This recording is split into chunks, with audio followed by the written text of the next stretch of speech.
자유한국당이 오늘 오전 당무감사 결과를 발표했습니다. 현역 의원을 포함해 당협위원장을 약 30% 가까이 교체하기로 하면서 내부 후폭풍도 만만치 않을 것으로 보입니다. 정치권 소식 두 분과 짚어보겠습니다. 최창렬 용인대 교육대학원장, 장성호 건국대 행정대학원장 모셨습니다. 어서 오십시오. 안녕하세요. 네, 안녕하세요. 네, 방금 말씀드린 대로 오늘 오전에 한국당의 당무감사 결과 발표가 있었습니다. 정체 당협위원장이 214명인데 이 중에 62명이 교체 대상에 올랐습니다. 일단 상당히 큰 폭의 물갈이가 이루어졌다 이렇게 볼 수 있을 것 같은데 어떻게 보십니까? 폭도 좀 대폭인 것 같고요. 그리고 내용을 좀 들여다보면은 네. 친박계 쪽의 교체가 굉장히 많이 이루어진 것 같아요. 뭐 이따 질문이 나올 것 같긴 한데 서초원 의원이 이제 포함이 됐고 그 밖에도 여러 이제 유기준 의원도 그렇고 말이죠. 그런데 문제는 이번에 이제 당무감사 결과를 두 가지 관점에서 좀 봐야 될 것 같아요. 첫째는 원내대표 선출 이후에 친홍 그리고 비박의 그리고 친박과의 어떤 권력정의 변화, 그러니까 이제 권력추의 변화라는 관점에서 하나 봐야 될 것 같고 또 바른정당과의 당장은 아니라 하더라도요. 지방선거를 앞두고 통합이라는 측면에서 바른정당의 의원들이 다시 복귀할 수 있는 여지를 좀 만들어줬다는 관점 두 가지를 좀 봐야 될 것 같아요. 그러니까 친박계 의원들의 빈자리를 좀 놔둠으로써 네. 바른정당의 복당파나 잠재적 복당파들에게 뭔가 자리를 마련해준 것이 아닌가. 그래서 지방선거 앞두고 바른정당의 통합을 위해서 여러 가지 걸림돌을 좀 사라지게 하는, 제거하는 그러한 어떤 의도도 깔려 있다. 다시 말하면 홍준표 대표의 정무적 의도가 굉장히 많이 개입된 그러한 당무감사 결과인 것이고 바로 그렇기 때문에 친박계 의원들이 반발이 거셀 수밖에 없지 않겠는가 이렇게 보여집니다. 네, 홍준표 대표의 정무적인 판단이 대폭 반영됐다 이렇게 분석을 하셨는데 교수님께서는 어떻게 보고 계십니까? 뭐 이런 거 보면 이제 선거가 다가오는구나 이런 것을 이제 느낄 수가 있고 선거 직전에 항상 이런 것이 있어 왔고 저도 과거에 조직강화 특별위원회에서 활동도 해봤는데 당무감사가 이어지고 나면 바로 당에서 이것을 받아서 이 문제된 지역구들을 이제 속아내는 작업을 하지 않습니까? 네. 대개 30%에서 50% 정도가 단행이 되는데 그것이 마지막에 행정적으로 진행되는 것이 조직강화 특별위원회를 구성해서 여기에서 결정을 하고 이것이 당에 올리면 최고위원회에서 이것을 수용하는 그런 형식을 취하는데 결국은 당내 내부의 어떤 권력 투쟁이 시작되었다고 봅니다. 쉽게 말하면 김무성 그리고 지난번에 원내대표 선거할 때도 마찬가지로 김무성 전 대표와 그리고 홍준표 대표 간에 일단은 결탁이 돼 있지 않습니까? 이것을 중심으로 해서 이번에 당무감사 결과에 30% 배제, 이 지역위원장도 여기에 다 거의 대부분 포함돼 있다. 이 두 분의 세력을 중심으로 이번 당무감사가 이루어진 것이 아닌가 이렇게 보고 네. 어떤 기관을 평가할 때는 두 가지를 평가합니다. 하나는 정량평가와 정성평가. 대부분의 기관들은 정량평가 70%, 정성평가 이것은 면접이라고 하는 건데 이런 것이 30%가 들어가는데 정당만 유독하게 정량평가 50%, 정성평가 50% 정도 해서 정성평가라는 것은 당의 지도부의 입김이 상당히 작용될 그럴 여지가 상당히 큰 것이 이렇게 해서 물갈이를 하는 것 아니겠습니까?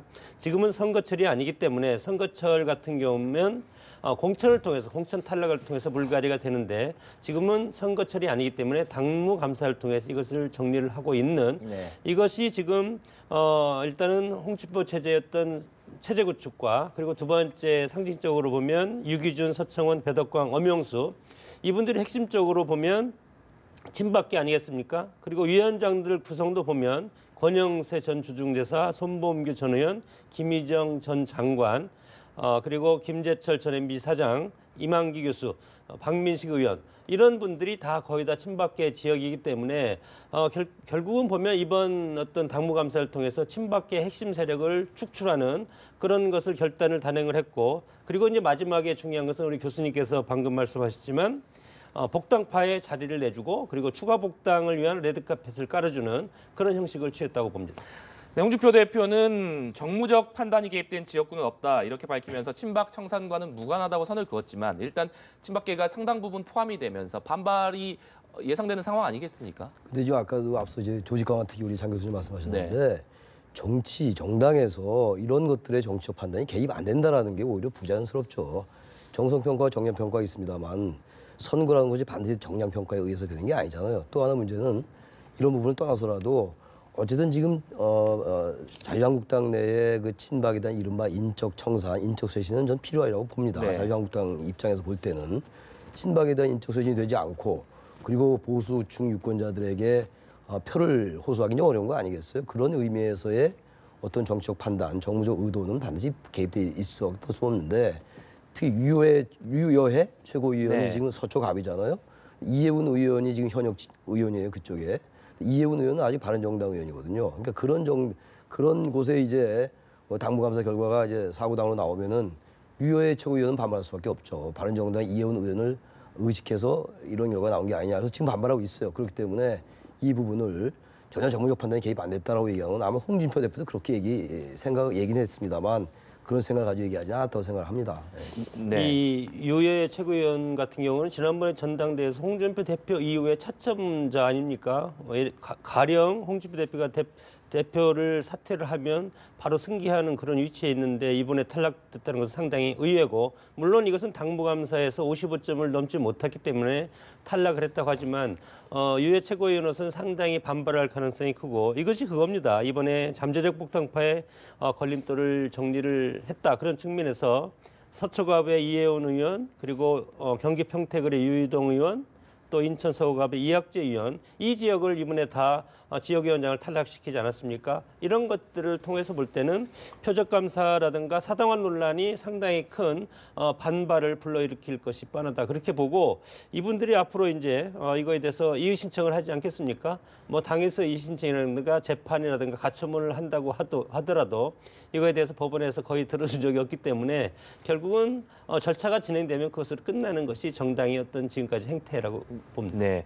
말씀해 주셨지만 이 바른정당의 잠재적인 복당파 걸림돌을 제거했다 이렇게 평가를 해주셨는데 실제적으로 오늘 한국당의 당무감사 결과 발표가 어떤 바른정당의 추가적인 이탈을 불러올 가능성도 있을까요? 있다고 봅니다. 왜 아까도 말씀하셨고 저도 말씀드렸습니다만 이해운 의원 말씀했고 네. 유희동 의원 지역구도 그래요. 경기 평택을 그리고 이학재 의원 방금 말씀하셨는데 인천 서구갑도 그렇고 이런 쪽에 이제 기존의 지금 당협위원장을 탈락시켰단 말이죠. 네. 그렇다면 이 부분은 당연히 바른정당 의원들 다시 만약에 복당한다면 우리가 이제 뭐 굳이 얘기한다면 잠재적 복당파로 갈까 이런 사람들의 자리를 비워뒀다라는 그런 정치적 추론은 충분히 가능하다 보여집니다.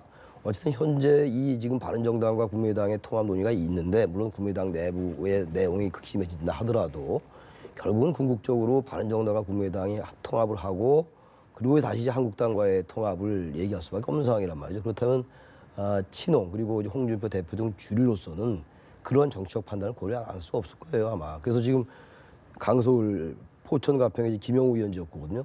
복당파잖아요. 그리고 이진복 의원도 부산 동네 네. 그쪽도 복당파예요. 여상규 의원도 그렇고요. 경남 사천, 남해 하동 이쪽도 그렇고 강길부 의원도 그렇고 이런 지역이 다 일단 이번에 그 당협위원장이 탈락을 했거든요. 그렇다면 결국 복당파에게 자리를 내줬다라는 이러한 판단이 설 수밖에 없고 바로 그래서 친박과의 어떤 정치적 갈등, 당내 갈등 상당히 증폭될 수 있다고 보여집니다. 네.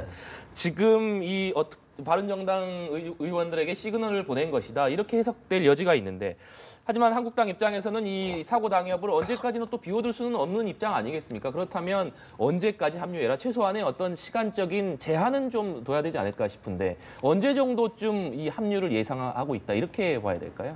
정기국회가 끝나면 12월이 끝나면 내년 초부터 바로 지방선거가 네. 지방선거에 바로 돌입이 되기 때문에 그 전에 결정하지 않으면 이분들에서 앞으로는 기회가 없다고 봅니다. 그러면 한국당으로 들어올 수도 없고 바른정당에서 계속 있던가 아니면 국민당과의 합당을 해서 제3의 정당에 남던가 그렇기 때문에 이분들이 이번에 정기국회가 끝나고 1월 전까지 아마 복당을 신청할 가능성이 상당히 크고 그렇게 되면 이 여파가 또 국민의당의 통합으로까지 미치지 않겠습니까? 그러면 여기에서 유승민 의원은 한국당으로 들어오지 못할 가능성이 상당히 큰데 이런 것들을 통해서 정치적 의리냐 배신이냐 소신이냐 이런 걸 놓고 상당히 고민이 클 텐데 결국은 정치인들은 큰 배를 타고 싶어하고 그리고 혼자 독불장은 없기 때문에 같이 합류하고 싶은 마음이 굴뚝 같기 때문에 이번 이런 기회를 그리고 이런 레드카페를 깔아줄 때 뭐 들어오지 않을 의원이 있겠습니까? 저는 대부분 입당할 가능성이 크다고 봅니다. 네,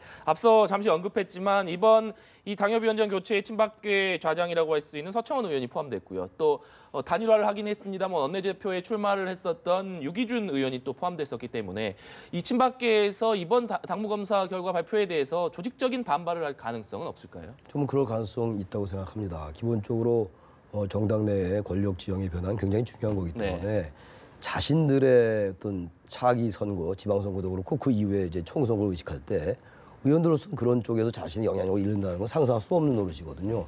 바로 그런 점에서 서청원 의원이나 지금 엄영수 의원이나 배덕광 의원도 이번에 이제 탈락을 했어요. 네. 원내인데 이분들이 뭐 개파색이었다 하더라도 범친박계로 분리됐던 의원들이거든요. 그렇다면 어쨌든 대단히 상징적인 의미가 있죠. 특히 서청원 의원 같은 경우가. 그래서 이 친홍 비박 대 친박과의 이 정치적 갈등이나 내용은 상당히 증폭되고 더 강화될 수 있는 그런 소지는 충분히 있다고 보여집니다. 네.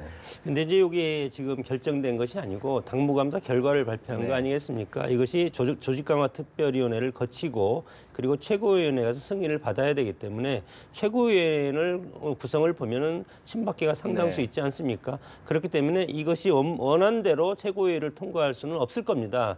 유해 최고위원도 그렇고 여러 사안을 봤을 때 이거에 대한 변동의 폭은 상당히 있다 그렇게 봅니다. 네, 이번에는 국민의당의 상황도 좀 살펴보도록 하겠습니다. 이 국민의당의 내용이 점입 가경인 상황입니다. 이 박주원 전 최고위원, 이 김대중 전 대통령 비자금 제보 논란으로 이 최고위원직에서 사퇴를 했는데 사퇴하면서 이 호남 중진들의 음모론, 기획서를 제기하지 않았습니까?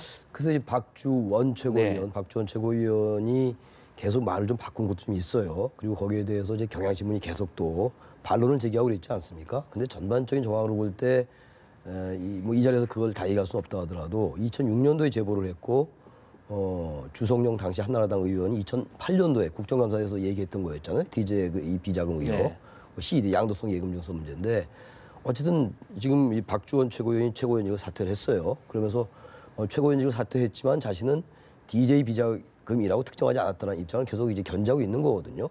전반적으로 볼 때는 이게 이제 나중에 어떤 그 진실이 어느 쪽이 맞느냐라는 이런 건 남아 있어요. 어느 쪽이 맞다고 단정이 어렵죠.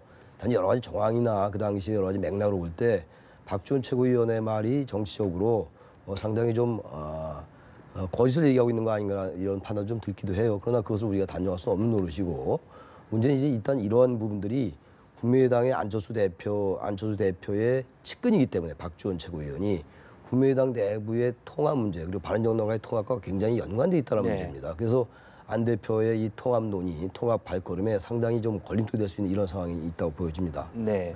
지금 이 박주원 전 최고위원이 사퇴를 했지만은 이번 김대중 전 대통령 비자금 제보 논란이 어쨌든 호남 중진들의 강한 반발을 사고 있지 않습니까? 결국에 박주원 전 최고위원 사퇴가 국민의당 분열에 어떤 기름을 부었다 이런 평가들이 대부분인데 어떻게 보시죠? 뭐 정치 게임을 하는 거라고 봅니다. 정치 게임을 한다는 것은 이미 차기 다음 대선의 프레임이 저는 결정이 돼 있다고 봅니다. 차기 대선의 프레임을 보면 민주당 중심으로 한 그룹이 딱 지금 버티고 있고 강력한 철옹성 아니겠습니까? 여기에 도전하는 형국으로 되기 때문에 이 나머지 세력들이 다 모아서 민주당과 일대 격전을 벌여야만이 승산이 있다고 이런 프레임으로 봤을 때 안철수 대표의 행보는 저는 일면 이해가 간다고 봅니다. 그렇게 하지 않으면 안철수 의원이 민주당 가서 경선에서 이길 수가 있겠습니까? 이것은 게임이 안 된다고 보고 그런 상황에서 한국당과 안철수라 기타 등등의 모든 세력이 합해야만이 나중에 1대1 승부가 벌어질 가능성이 상당히 크다. 이런 쪽으로 봤을 때는 좌고우면하지 않고 돌파할 가능성이 상당히 크다. 정당에서 최고위원직이라는 것은 아무것도 아닙니다. 당이 금방 없어질 수도 있고 바뀔 수도 있고 대표가 바뀌면 최고위원 또 임명할 수도 있고 그렇기 때문에 최고위원 사퇴라는 것은 미봉책에 불과하고 근본적으로 박주원 지금 전 최고위원이죠. 전 최고위원의 역할은 앞으로 훨씬 더 강화될 가능성이 크고 안철수 대표가 박주원 최고위원의 여러 가지 보좌를 앞으로도 계속 받을 가능성이 크다. 이런 상황에서 과연 국민의당이 어떻게 갈 것인가? 저는 호남 세력이 일정 부분 떠난다고 하더라도 안철수 대표는 통합 행보를 계속해서 통합을 하고 일단 이탈 세력이 있으면 그냥 아쉽지만 그냥 가라. 이렇게 할 가능성이 크다고 봅니다. 네, 이런 가운데 안철수 대표가 지금 전국을 돌면서 당원 간담회를 갖고 있는 상황입니다. 이번 주에는 강원과 충청권에서 당원 간담회를 열 예정인데 이 간담회가 끝나고 나면 통합 선언을 할 것이다. 또 구체적인 뭐 날짜까지 또 흘러나오고 있는 상황이거든요. 이 부분은 어떻게 26일 얘기도 나오고 있고 이번 주 중이라는 얘기도 나오고 있는데 기본적으로 일단 갈 길을 가는 것 같아요. 지금 국민의당의 안철수 대표는 당내 이제 호남 중진 의원들과 이 안 대표 측 세력과는 전혀 지금 같이 하기 어려운 상황까지 왔다고 저는 봅니다. 기본적으로. 호남 중진들의 주장은 일단 통합 논의를 중단해라 그렇게 얘기를 하고 있는 건데 안 대표로서 지금 앞서 장 교수님 얘기한 것처럼 이 통합 논의를 지금 제대로 걸 수가 없는 상황으로 왔어요. 지금 안 대표로서는. 따라서 만약에 호남 중진 의원들이 이탈을 하더라도 바른정당과의 통합은 이미 전 예정된 수준이다라고 보여집니다. 네. 그리고 호남 중진 의원들도 단순하게 통합 논의를 중단하고 얘기하고 있습니다만 사실 안철수 대표와의 결별은 이미 어떤 측면에서는 기정사실화하고 있다라고 보여지거든요. 그래서 아무튼 바른정당과 국민의당 일부가 통합한 이쪽으로 갈 수밖에 없을 것 같아요. 단지 이제 국민의당 내부의 호남 중진 의원들의 이제 입지랄지 향후 어떠한 정치적 방향을 택할 것이냐는 별개의 문제 남죠. 이분들이 이제 과연 민주당 쪽과 통합을 하고 공조할 수 있을 것인가의 문제는 전혀 별개의 문제입니다. 그러나 어쨌든 바른정당과 국민의당 그 안철수 대표 측의 통합은 유승민 의원도 뭐 그렇게 얘기를 하고 있는 상황이잖아요. 일단 뭐 기정사실화 되고 있다. 갈 길을 가는 거다라고 보여집니다. 그걸 이제 힌트로 지금 이제 자유한국당의 당무감사를 오늘 발표한 이유가 있다고 봅니다. 지금 바른정당과 국민의당이 통합을 해버리면 여기에서 더 이상 끌어올 의원이 없지 않겠습니까? 그렇기 때문에 통합이 성사되기 전에 이혜원, 유희동, 이학재 의원 같은 잠재적 복당파들을 일단은 올 수 있는 사람 최대한 끌어들이고 나머지는 그럼 그쪽으로 가라. 이런 차원에서 당무감사 결과를 오늘 발표한 것이 아닌가. 그렇게 보면 앞으로 바른정당과 정말 국민의당이 통합할 가능성이 크다고 봅니다. 네. 문재인 대통령의 방중 성과도 짚어보겠습니다. 이번 방중을 두고 청와대와 여당 그리고 야당의 평가는 뭐 극과 극으로 갈리고 있다. 이렇게 봐야 될 것 같은데. 글쎄요. 우리나라 대통령들의 해외 순방 이후에 이번 방중처럼 이렇게 여러 가지 관측이나 네. 어떤 평가가 엇갈린 적은 많지 않았던 것 같아요. 근데 전 뭐 한마디 요약해서 볼 때 여러 가지 뭐 지금 뭐 이른바 홀대설이라든지 이런 게 많이 있음에도 불구하고 이번에 방중 성과는 굉장히 평가할 게 많다라고 보여져요. 일단 사드 보복의 문제, 경제적 문제입니다만 리커창 총리와의 면담에서 적어도 한국과 중국의 경제무역 대표, 경제무역 부처의 채널을 재가동한다. 이 얘기는 사실상 경제에 관련된 사드 보복을 공식적으로 철회한다라고 우리가 해석해도 무방한 상황이거든요. 이것보다 더 큰 성과가 어떻겠어요? 얼마나 우리 기업이 지금 많이 피해를 받았습니까? 이런 부분도 있고 사실 또 그리고 한반도 평화 4대 원칙이 별거 아니다. 이게 일반적으로 기존에 주장했던 것과 같다라고 얘기하고 있습니다만 저는 그렇지 않다고 봐요. 비핵화 문제라든지 한반도에서 전쟁은 안 된다. 이런 것들은요. 원래 들어왔던 얘기를 하더라도 지금 핵을 동결하고 쌍중단으로 가자라는 중국의 주장도 있었잖아요. 네. 근데 핵 동결이 아니라 일단 끝까지 비핵화로 간다는 얘기를 하고 있는 것이기 때문에 그것은 북한에 대한 큰 압박일 수가 있고 또 문재인 대통령도 한반도의 전쟁은 절대로 우리의 동의 없으면 안 된다는 얘기를 했던 상황에서 시진핑 주석과 그걸 합의했기 때문에 이 부분을 절대 과소평가할 수 없다. 다른 물론 기자 폭행 이런 것들은 중국에 대해서 계속 우리가 엄중하게 항의하고 사과를 촉구해야 되겠습니다만 그러한 부분들 때문에 전체적인 한중 정상회담의 긍정적 평가가 훼손돼서는 안 된다고 생각합니다. 네, 교수님께서는 이번 방중 어떻게 평가하고 계십니까? 뭐 전문가들도 그렇게 뭐 수차례 뭐 신문지상이나 방송을 통해서 얘기했지만 조선시대 이후로 가장 위태로운 정치, 경제, 외교 여러 가지 상황 안보까지 가장 위태로운 것이 현재 아니겠습니까? 문재인 대통령이 지금 대통령하고 있기 때문에 이 등거리 외교라는 것이 상당히 어렵다. 안보를 통해서 미국과의 한미 안보 동맹을 해야 되지. 그리고 중국과의 사드 문제에서 봤듯이 사드를 피해서 여러 가지 경제적인 이런 실용 외교를 해야 되지. 이런 상황에서 누가 한들 지금의 이 난국을 헤쳐나가기는 상당히 어렵기 때문에 야당 입장에서는 대통령을 공격할 수는 있다고 봅니다. 민주당이 야당이 됐어도 마찬가지로 공격했을 거라고 봅니다. 그러나 대통령 입장에서는 중국과 어떤 경제적인 걸림돌을 대통령이 가서 풀어야 되지 않겠습니까? 그러나 미국을 우선시하는 사람들은 중국을 왜 가냐 이렇게 또 비난할 수도 있고 그러나 대통령 입장에서는 모든 것을 종합적으로 해야 되기 때문에 적진이라고 중국을 적이라고 생각을 하더라도 가서 풀 것은 풀어야 된다. 이렇기 때문에 대통령이 어렵고 힘들고 그리고 고난의 자리지만 그러나 우리가 비난할 것은 비난하지만 그래도 대통령이 할 길은 꾸준히 해야 된다고 봅니다. 네, 마지막으로 임시국회 상황도 짚어보겠습니다. 이 여야가 이 일을 하겠다, 법안을 처리하겠다 이런 이유로 임시국회를 소집으로 해서 열었는데 지금 이번 주면 이제 임시국회가 마무리되는 상황 아니겠습니까? 하지만 지금 여야 간 팽팽한 대치 속에서 이 법안이 접점을 찾지 못하고 있는 상황인데 이미 예측했던 거 아니겠어요? 11일 날 다시 소집하고 정기국회 끝난 다음에 22일 날 본회의가 열립니다. 22일이면 오늘이 17일이니까 네. 닷새밖에 안 남았어요. 근데 지금 이제 공수처법, 국정개혁법안은 민주당이 주장하고 있는 거고 규제 프리전 특별법하고 서비스산업발전기본법은 지금 네. 한국당이 주장하고 있는 것이고 이런 상황 속에서 도저히 접점을 찾을 수가 없어요. 게다가 임시국회 열리자마자 그러니까 정기국회 끝나자마자 정기국회 끝나자마자 의원들 어쨌든 그 예정돼 있었던 일정이겠습니다만 외유를 계속 나갔고 말이죠. 저는 그래서 의원들이 아예 이 지금 법안을 민생 입법이라든지 개혁 입법에 별로 관심이 없다.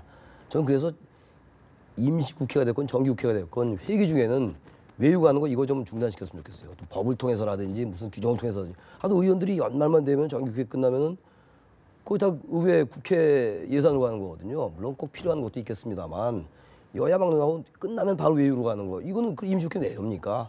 이런 것들이 여야를 막론하고 정치권이 자꾸 양비론 그리고 정치권에 대한 불신이 심화된 이유일 수밖에 없다. 결국 결론적으로 지금 얘기하고 있는 이런 개혁 입법 이런 것들은 적어도 이번 임시국회 때는 거의 가능성이 보이지 않는다 이렇게 보여집니다. 네.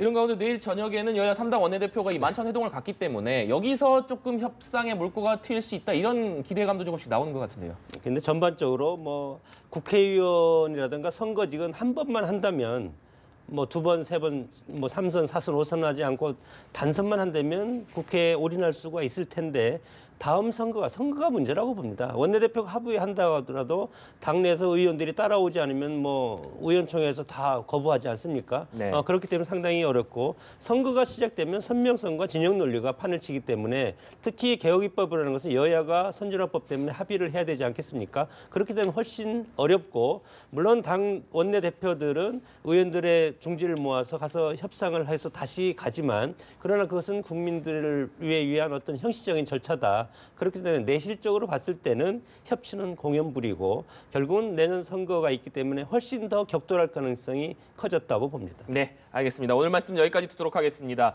지금까지 최창렬 영인대 교육대학원장, 장성호 건국대 행정대학원장과 함께 얘기 나눠봤습니다. 오늘 말씀 감사합니다.